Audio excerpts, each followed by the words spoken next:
Welcome to the Dreamboat. We are a project of the DRI Centre for Dream Studies in London. The DRI offers courses and training in dream work and getting to know your own dreams, from webinars to year-long immersive courses. More information at driccpe.org.uk, where you can also become a member for just £30 per year and get discounts for our events and access to extra materials, including video courses. The DRI is part of the CCPE Educational Trust, a registered charity in the UK. Welcome to the Dreamboat podcast, a place where we talk about everything dreamy, all you wanted to know about dreams and where you might find some answers. My name is Dave Billington, and I'm a psychotherapist, and I'm also director of the Dream Research Institute. And I'm joined by fellow psychotherapist Laura Payne.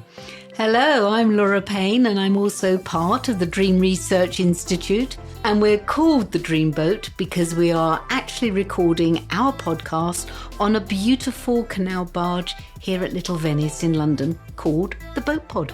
We'll be looking at dreams, talking to guest experts, and answering your questions. Now, let's get on with the episode.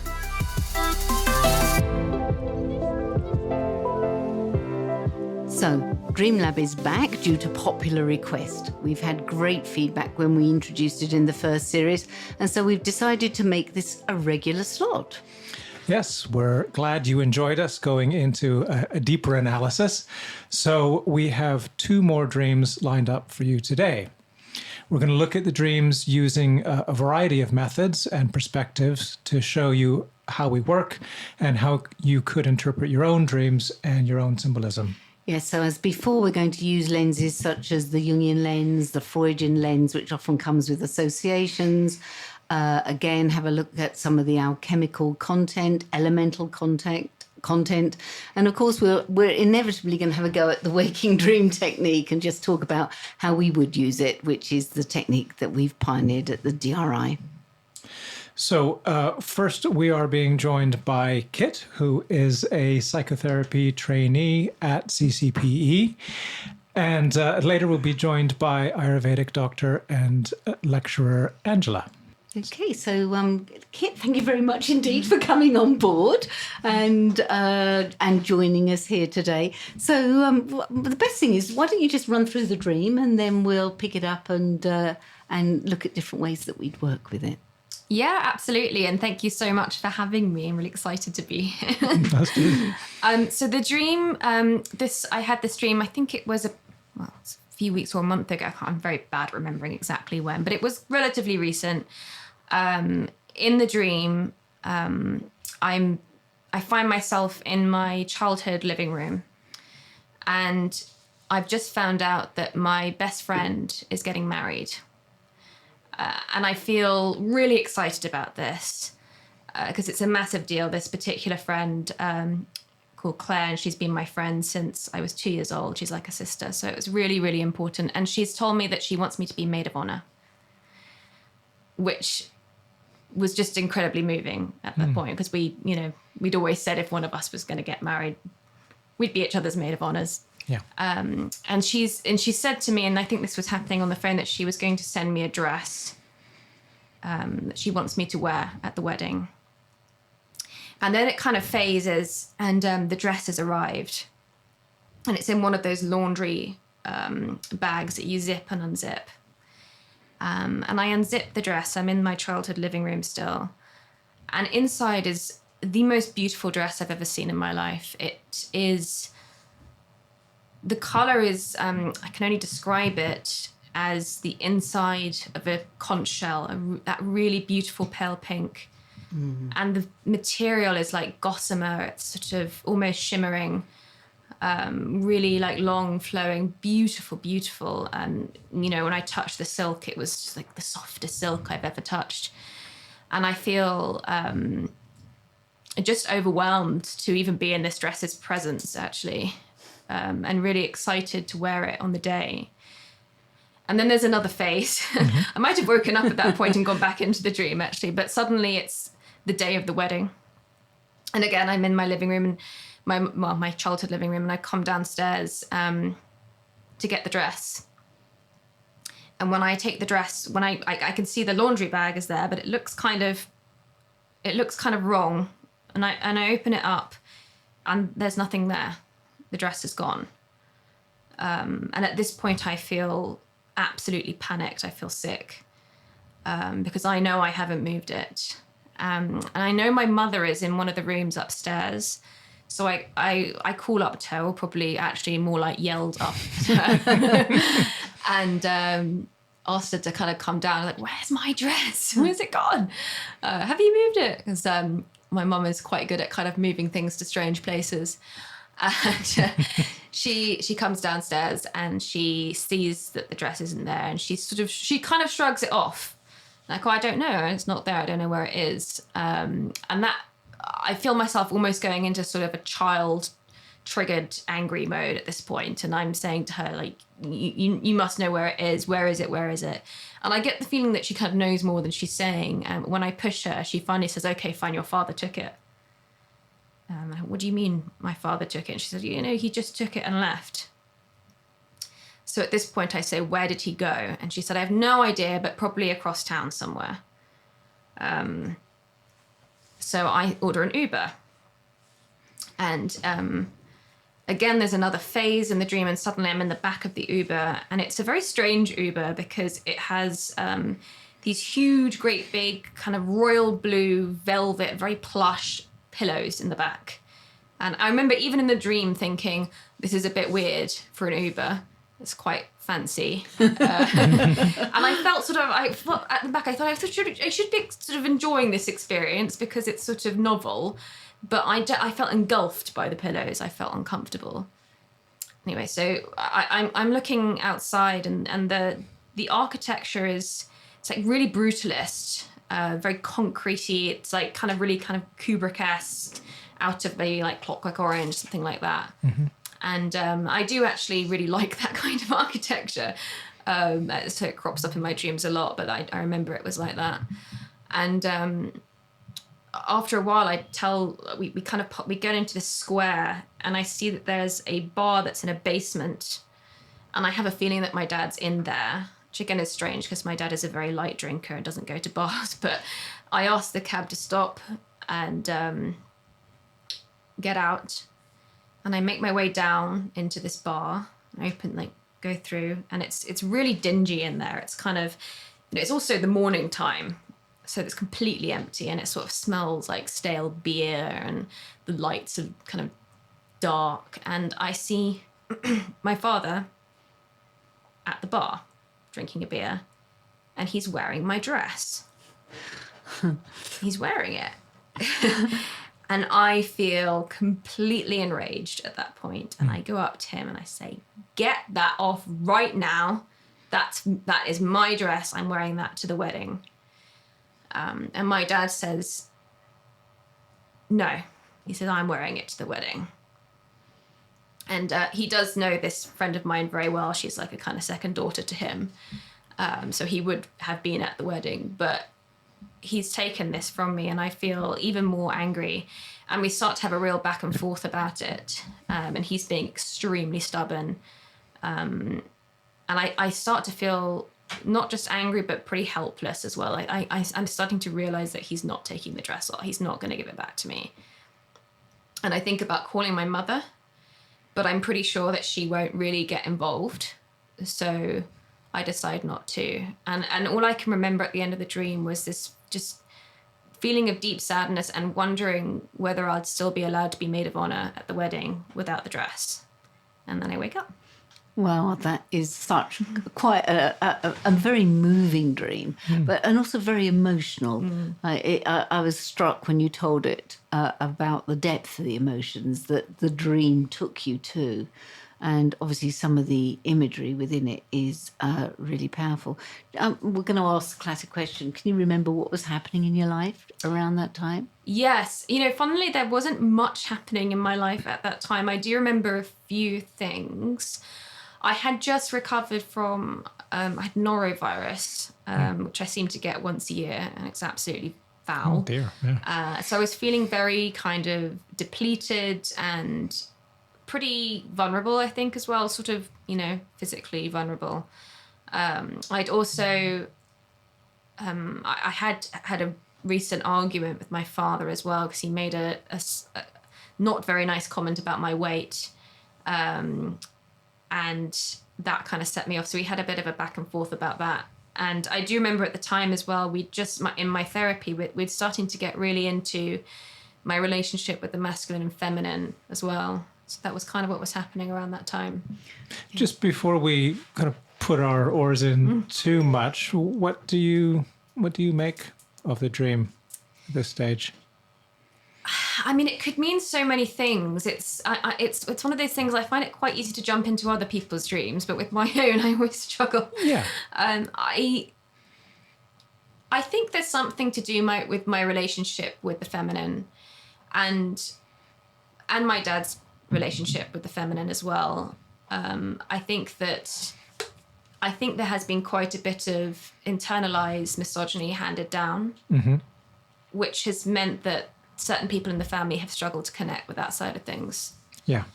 So there's, for me, I'm struck with that. There's something taken from me, something important that he needs in some way, maybe can't get from himself. So that was kind of where I was with that. Yeah. Well, because, given what you just said about the context, and I was wondering if your father's comments about your appearance feel like him taking something beautiful and feminine away from you. Yeah, I think so. I think, as we get older, we, especially women, I think women's bodies are very much attacked in the patriarchy. And I think that, as we get older, I'm not the same weight I was going to be when I was 23, 25, I'm older and I'm curvier, and that's okay. And I think there was something quite attacking about that. I experienced it as it. Sure. It might have not been, but that's how I experienced it. Yeah. I was very struck by the symbolism within this. I mean, the wedding dress. We talk about alchemy and the notion of the royal union of opposites. So the royal wedding, as such. Here we have a wedding, a big wedding, with a friend who's like a sister to you. So it has a real deep familial feel. Both parents, going to the wedding, and you've got this union, obviously, at the wedding of the masculine and the feminine, but in the dream, the union has been distorted in some way because the dresses are not allowed to be worn by you. It's been stolen by your father. And I love in the dream that you decide you're going to get angry and you're going to claim it back. And that feels a really important part of your process, that something of how you want to express the feminine gets claimed back. Yeah, I think that's definitely true. Definitely. When there was some acceptance that I wasn't getting the dress back, and it kind of went into sadness, that there was something very genuine and authentic about that sadness that I think lies beneath the anger as well. So yeah, you're definitely right. There's something that feels quite empowering about going to get it back, but it's almost something more than that. That's kind of that I feel like I need to kind of drop into beneath the anger. Yeah. I think if I was, going back to the varying lenses of interpretation here. Yeah. I mean, for a Freudian, you would go through the associations you have with some of this very defined imagery. So, for instance, what do you associate with the conch shell, for instance?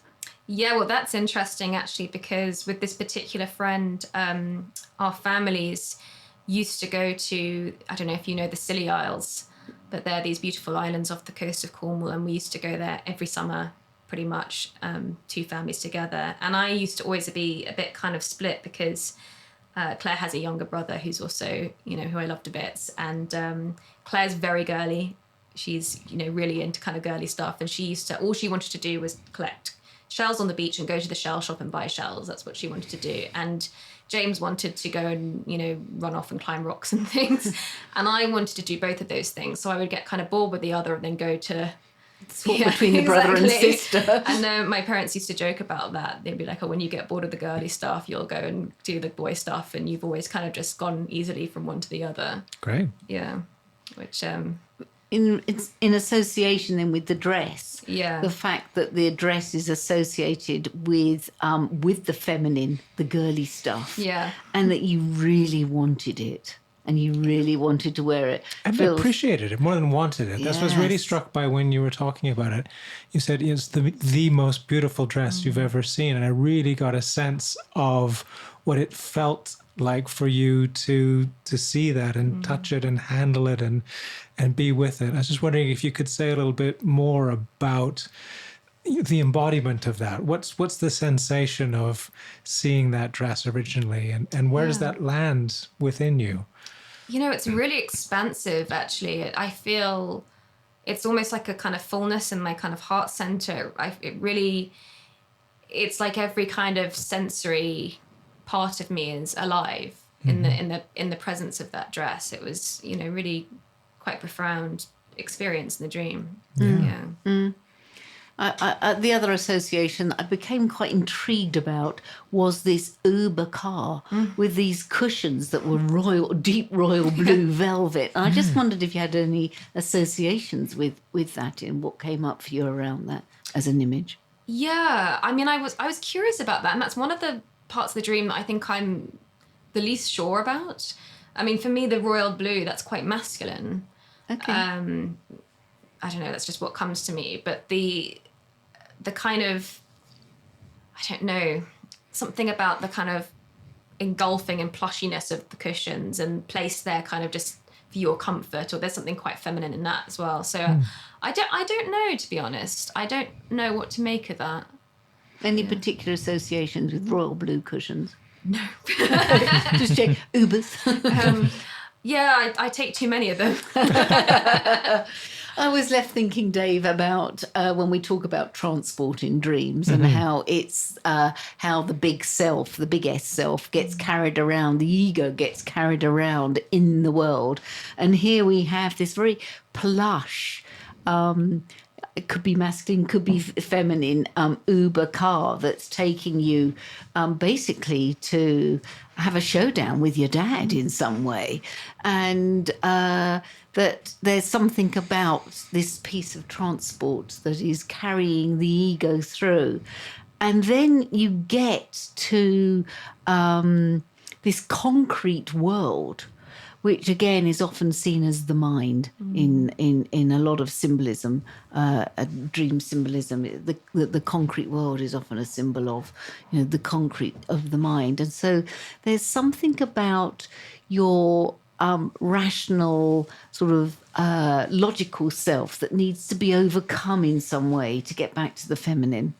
Or confronted, maybe. It's about Yeah, going into yes. that in this particular dream. Yeah, I think that's definitely true. Absolutely. And I think that kind of the logical, rational, maybe more kind of masculine side, I think, and again, I think this comes into sort of societal terror of women and also what's been handed down in my family. But it is something that kind of needs transcending in some way. Yeah. And it's interesting, as you say, that I have to kind of go through it. But also you have to go down. I was quite intrigued. What did you make of that, Dave, having to go down into the basement? I don't know what that brought up for you. Have you got any associations with basements? Basements, kid. Or basement bars, that kind of place. I mean, basement bars, yeah. Not really. I mean, I suppose it's weird, actually, just come to mind right now, but my childhood living room is in the basement. So you have to go down steps to get there. I don't know if that's any connection at all. It doesn't necessarily resonate to me. But, I mean, I was intrigued you called it the living room. So that has a real, this is life. Yes. Part of and that. shared space as well. But yeah, I mean, I think obviously it's been drilled into us during the training that basement is the unconscious. So I don't know, maybe my brain was throwing that out to me. Okay, something about of descending into ourselves, and it doesn't mean the same thing for everyone at all times, but it is a distinct experience, isn't it? And sort of coming down. If you think about in the body, it's not so much about the head now; it's about descending, coming down into something that's a bit more, maybe concrete again in a different way. It's a sort of hidden space almost, and it's interesting that my father in my dream chose to be in that hidden space in his dress. Well, my dress, actually. Yeah. So is that something that's being revealed, something hidden that's being revealed to you, I mean, about your relationship with your father, about yourself, about masculine and feminine, which seem to be the big themes? I mean, that's such a wide subject. It's Yeah. hard to say. Yeah. I think in some ways my father is working through his own process with that. In some ways, actually, my grandfather was very patriarchal. He's still alive, but also very feminine. You know, he loves women's fashion and flower arranging. And I think my dad was always the opposite of that. My dad's into planes and quite sort of, you know, I guess, quote unquote, masculine interests. Yep. So I think it's interesting. There's an interesting connection in my family with men and their connection with the feminine. Okay. Yeah. But yeah, like I was saying, there's a lot of internalized stuff there. I was also intrigued. I mean, if we were just to extend a Jungian reading, what part of this father figure is you? Mm-hmm. What part of your sort of your inner masculine self, for want of a better description, I suppose, and your relationship with the internal patriarch being expressed and explored by this? Yeah. Again, that's a big question. It is, yeah. It's interesting. I guess what comes to mind for me is I've always felt much more comfortable in the masculine than in the feminine. And I felt like that was just naturally where I sat, but I'm starting to really question that actually as I do kind of more and more work on this, in therapy and in life. So it's difficult to answer that question. I think that I have in some ways, actually, the relationship with the masculine is quite distorted because there's a lot of pain associated with that too. I think with the suppression that comes with the feminine side from that.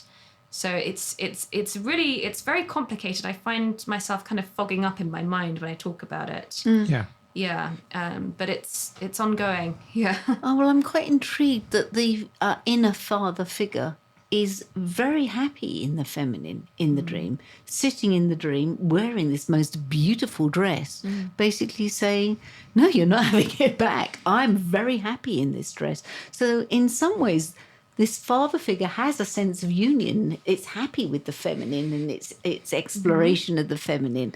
And I'm left intrigued which way as a therapist or a dream interpreter you would go with that, because part of me thinks there's obviously clearly a side of you that's very angry about this, but also there's an internal father figure that's very happy and comfortable with the feminine, and whether that's the figure we could sort of help you reach if you were working with somebody as a therapist or a dream interpreter. Yeah, I mean, it's all getting a bit meta for me. Yeah. But yeah, I think there's definitely that you could definitely go that way with it. Absolutely. I think it's quite interesting it would be because I want to go into the black and white with this because that's where I'm probably most comfortable, but actually it's such a grey area. And in many ways, my father is really in touch with his feminine side in other ways too.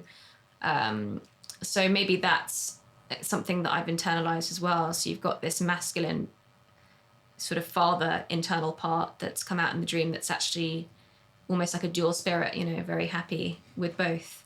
But in order to kind of get the feminine, there has to be a violent act, something is stolen.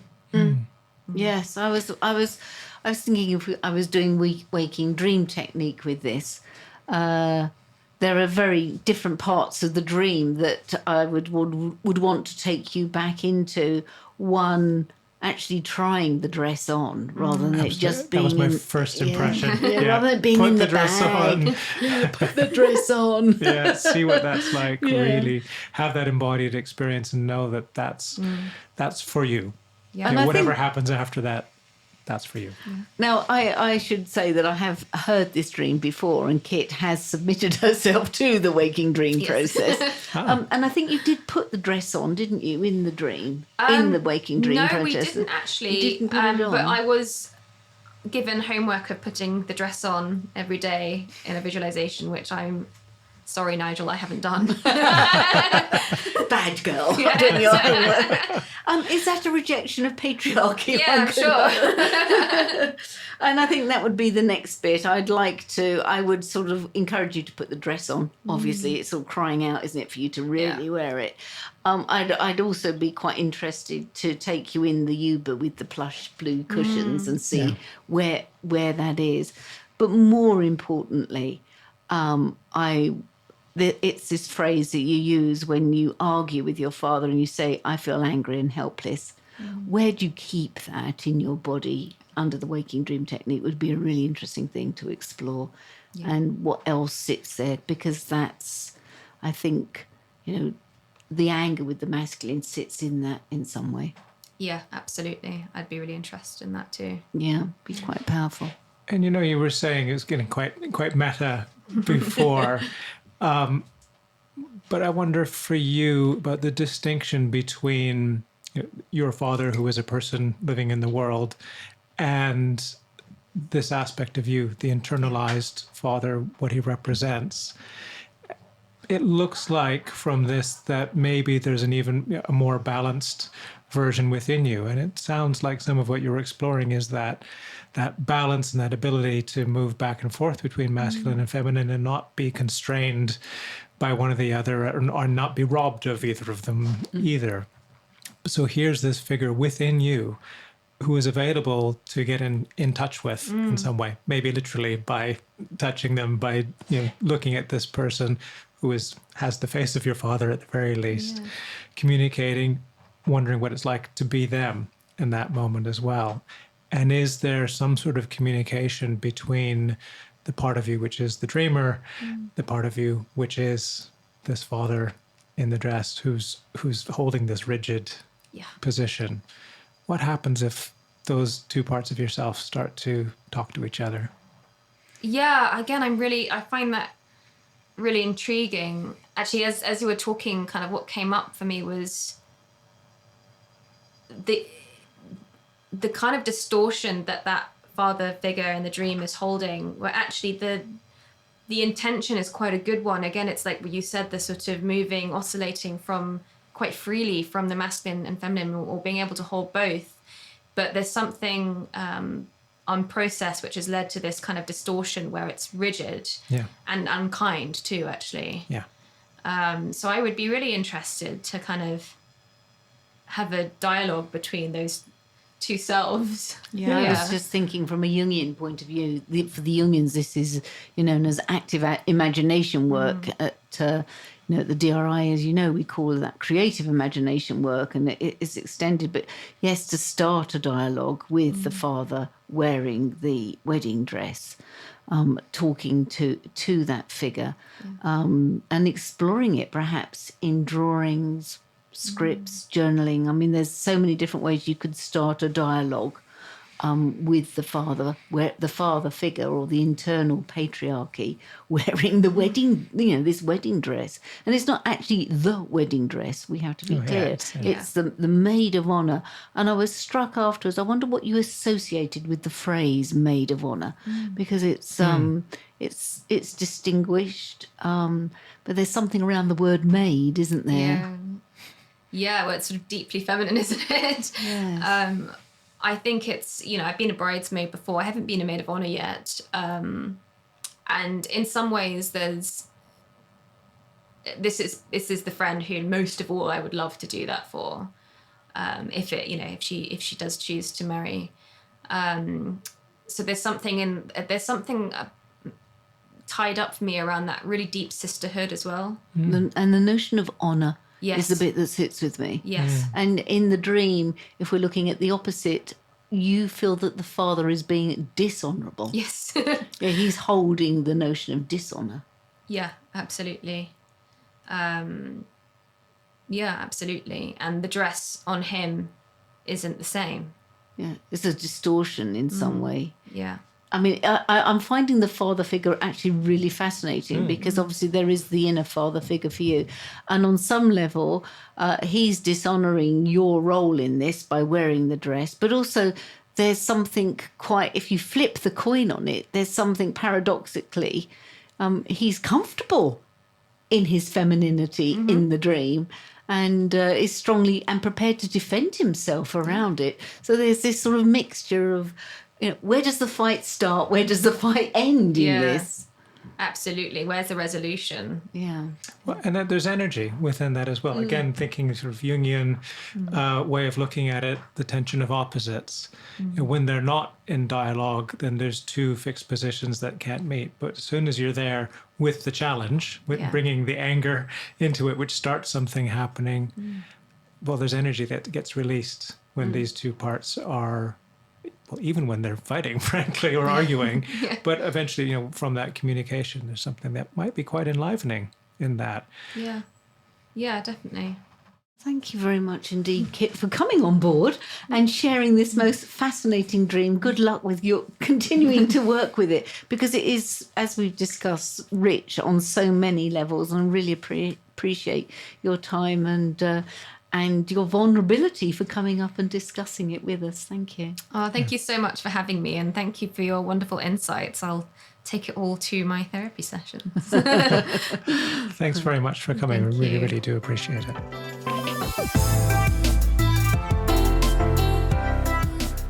So next we are going to welcome on the Dream Lab Angela, who lives in the west of England, who is going to run through her dream with us so we can interpret it again through the varying lenses that we use. So over to you, Angela, if you'd like to just read your dream through. All right, I will do that. Thank you. Nice to meet both of you in the pouring rain here. And likewise. Okay, so I'm at my mother and father's house having supper. It's somewhere in the countryside, and Robert Svoboda is there, and the TV was on two sides of the room, big TVs. And he is can be classed as a mystic, actually, of the Agora tradition, which is a kind of tantra. He's the first Ayurvedic physician to graduate from the West at university in Pune in Sanskrit. And I met him just after he graduated when I was living in America. And he is now a very dear friend and one of my teachers. I went upstairs and discovered a room I hadn't been in before, and I opened the door, and in a pale mist at the far side, in front of another door, was a very tall, like 7 foot or more, beautifully formed Aboriginal man with the most beautiful honey-coloured skin and perfectly formed musculature. And he had traditional white stripes painted on his face and body. He was loading a bow with an arrow to shoot prey, in this case, a kangaroo. I felt no fear. Meanwhile, somewhere else in the dream, or in the house, large white clams were being served at the dining table, and I got up to get food. My sister had taken a large portion of them, and there was none left for me, but other food was available. I remarked to her that she had a very large portion and hadn't thought of anybody else. I think that what's relevant about this dream is that my mother died on January the 9th, 2022, but I didn't date the dream, but I think I had it in April of 2022. Okay, well, wow. Very interesting and powerful dream because of the, again, I'm intrigued by the movement in the dream and the fact that, you've returned to childhood in some way, to the family home. And there's a lot of, obviously, food in the dream. So from an alchemical point of view, if we were running it through the alchemical lens, here we have a strong, what the alchemists would call strong coagulatio images of transformation through using the earth process, because food sits in the coagulatio remit. And also we then have this amazing indigenous figure who also is very much part of the earth. He's a sort of magical figure that comes in that's feels very transformative. Yeah, I was really, really struck by this interesting juxtaposition of the domestic scene, and suddenly there's this man who appears to be from somewhere else, from a different tradition, a different time, in a way, in that he's hunting, and yet there's no fear. It doesn't even sound like you were that surprised to encounter this man. Well, he was upstairs, so he was quite in a different place in the house. Okay. And yes, it has a Narnia feel, doesn't it, with these doors to go through to get to. And I was thinking, if I was doing it through a Jungian lens, the opposites here. So we have the very distinct spiritual guide and teacher who's your existing teacher in a very set tradition as such.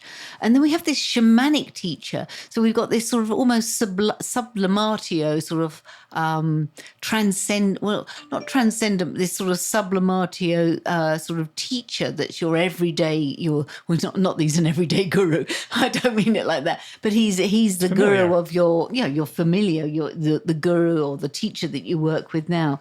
And suddenly we have the appearance of a figure that's very much more sort of down to earth, of a different tradition, a very old, earth-based tradition, which I find quite interesting. I was wondering what your own experience or associations are with indigenous Australian people. Have you been there, or is this somebody you know? What's your experience around that? my experience is that I went to Australia for the first time in 1989. And I didn't go to the popular spots. I went straight to Darwin and then to Arnhem Land, which I wanted to visit. So this is where the paintings are on the rocks. And I had this tremendous experience of actual loneliness. It was so vast. And I remember standing by a lake with all these water lilies, which were standing proud in the lake, and looking out and thinking, maybe I'm the first person who even stood here. But it had a tremendous kind of presence in the landscape, an imminence.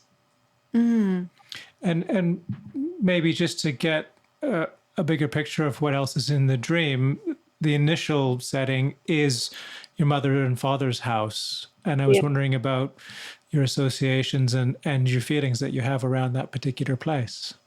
That house was in the countryside, and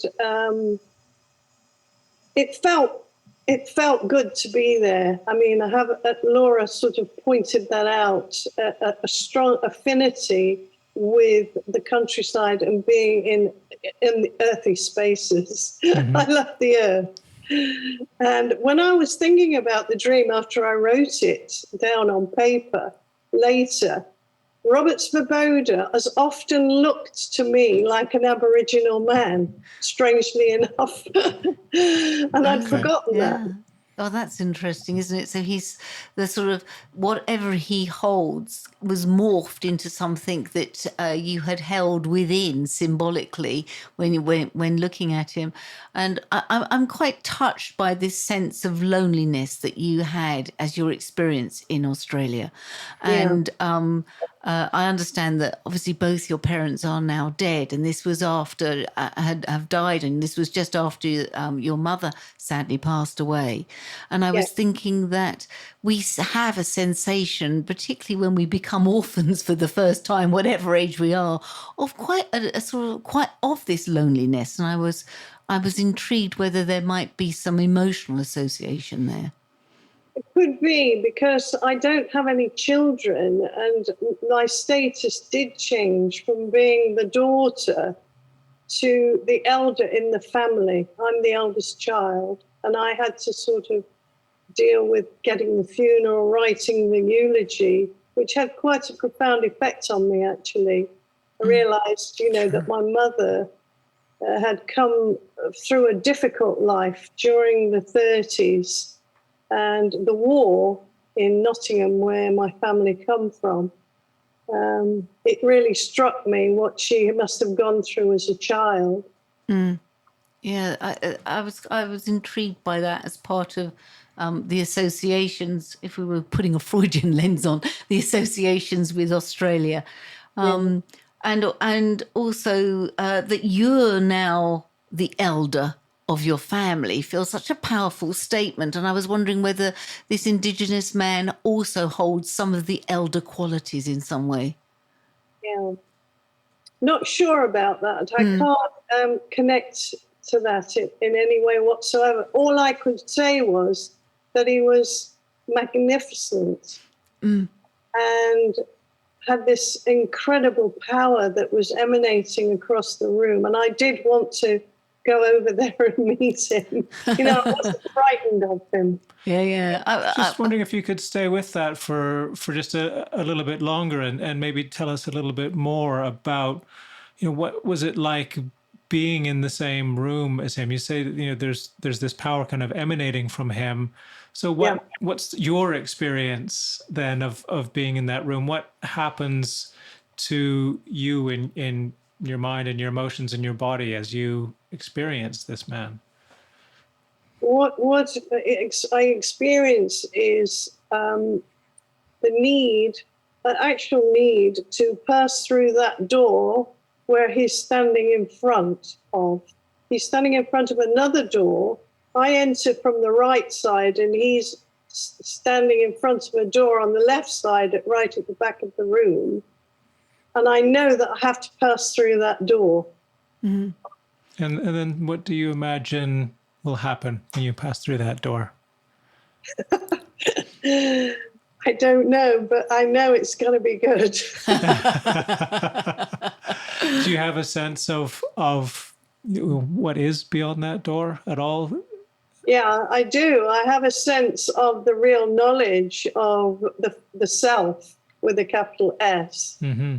And that one needs to almost not transmute, but kind of break through whatever that barrier is that I sense. And I want to go through that door. And is this man who's there, is he, you said you're not afraid of him, so is he someone who will go through that door with you? Is he a guide or is he an obstacle? No, he's a guide. I think he's a guide. Yeah. He's telling me about power. Yes, I think if I was looking at this with a Jungian lens, and I was suggesting active imagination, starting a dialogue with this guide would be really, really important.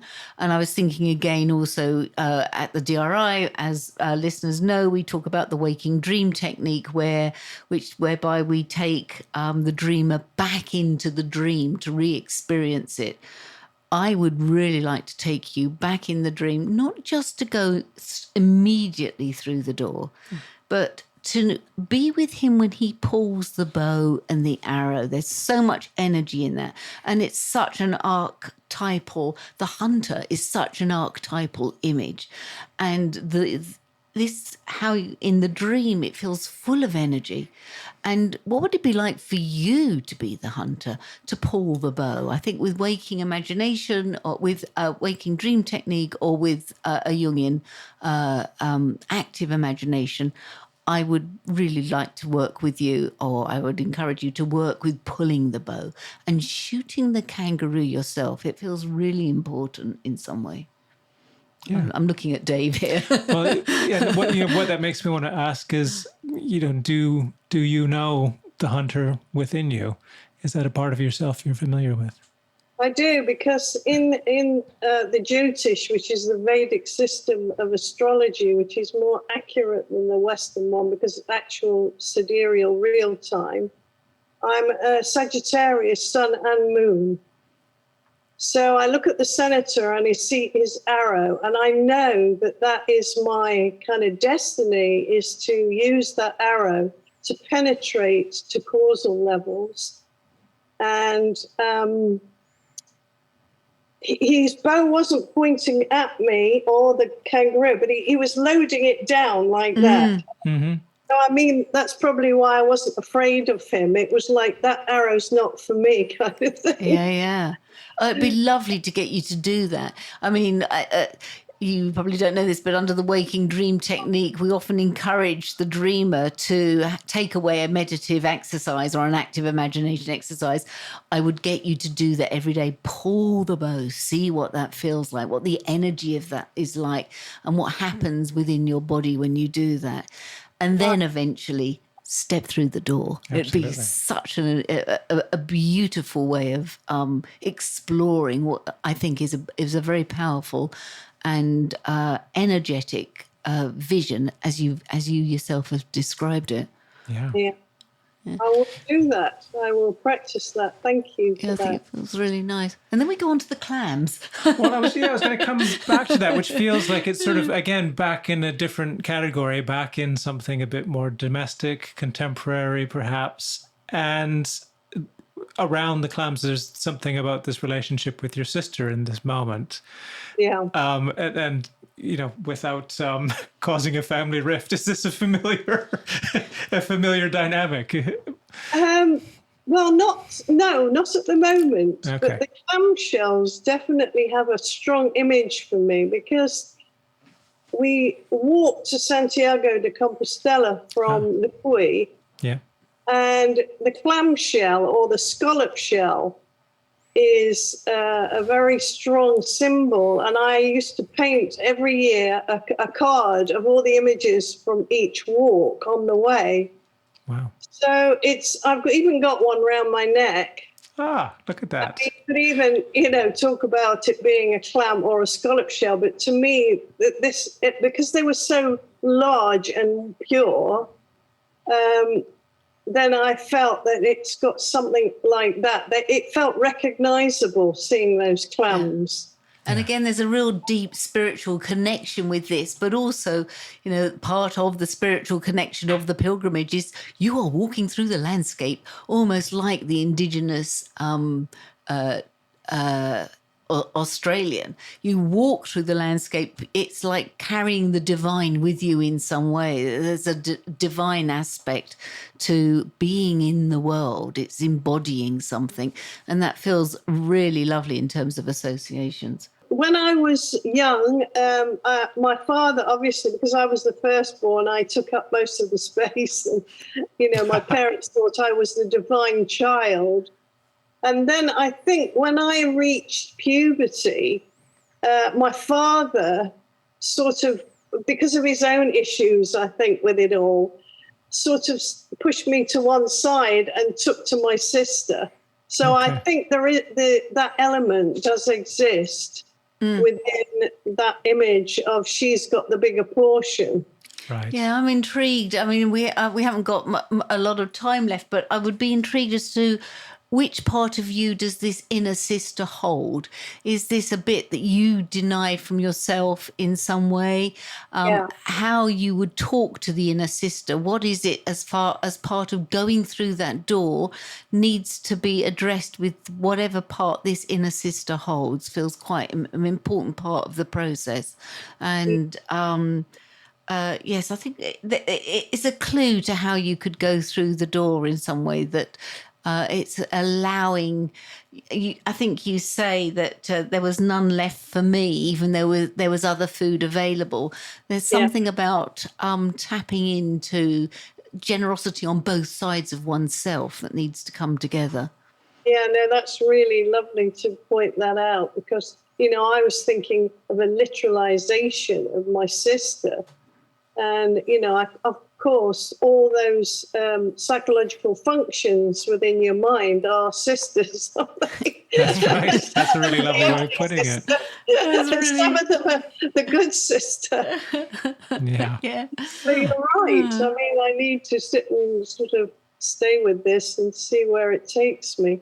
Yeah, thank you. I was also just thinking, just a very brief alchemical moment. We talked about coagulatio as an operation in this being in the landscape and and the food aspects of the dream, but the fact that these clam shells are white. I mean, we talk about the varying stages. This would be, for me, almost a symbol that you're moving into the albedo state, this white reflected light. Very good point.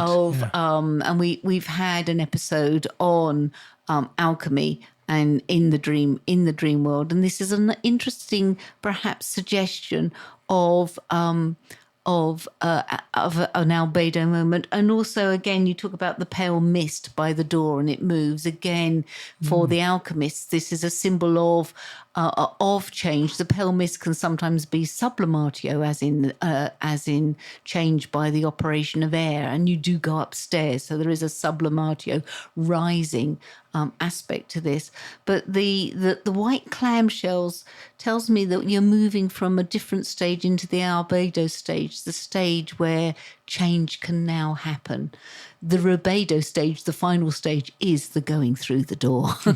And we wish you well with that, and hope that you get to explore that, explore perhaps trying out some of the exercises that we've suggested.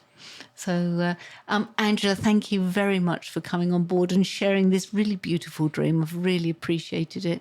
Both of you. It's a real gift. I mean, what a gift. Thank you so much. You've given me a lot to think about. That's great. Us too. Thank you so much for sharing it, Angela. And well, hopefully we'll see you again. Okay, so that was a really wonderful dream and wraps up Dream Lab for us for this series. It's been good to go back and be able to pick a dream apart in more detail. So thank you to both Kit and Angela for coming on board and being very brave and sharing their dreams for us and for everybody else. And I hope you've enjoyed listening to some of our interpretations. Of course, I should say there are a lot more interpretations available, I'm sure, for of these two dreams, but in the time, that's what we've done. Yeah, and of course, the dream belongs to the dreamer. It's for them to decide what works for them and what it means for them. But it's really such a joy and a pleasure to share that with people and to have them share it with us, I should say. So thank you, everyone. And that's it for now. We'll have our Q&A session to wrap up this season next time. So, sweet dreams.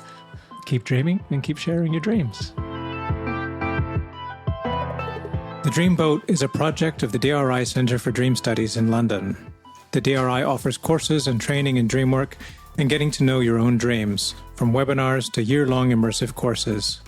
Enrollment for the 2024 courses opens in September 2023. More information in the show notes and at driccpe.org.uk.